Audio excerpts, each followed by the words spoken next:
Welcome to my channel Bong reaction. নমস্কার। আজকে বিশেষ প্রতিবেদন। বাংলাদেশ উত্তাল হওয়ার কারণে পশ্চিমবঙ্গ তথা পুরো ভারতবর্ষে পকেটমারির সংখ্যা 75% কমে গিয়েছে।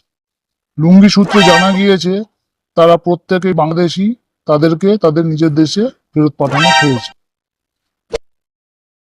এদিকে বাংলাদেশ ভারত বয়কট করায় ভারতের পণ্য তারা আর খাবে না। ভারতের সাথে রাগারাগি করে পাকিস্তান থেকে পেঁয়াজ আমদানি করেছে। এতে করে এদের লটারি লেগে গেছে। প্রতি 25 কিলো বস্তায় 5 থেকে 7 কিলো পাথর পাওয়া গেছে।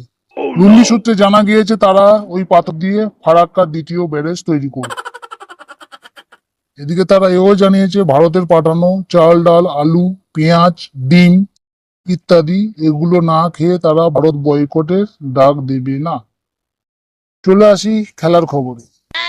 বাংলাদেশ ভারত টেস্ট ম্যাচ খেলা আছে আজ।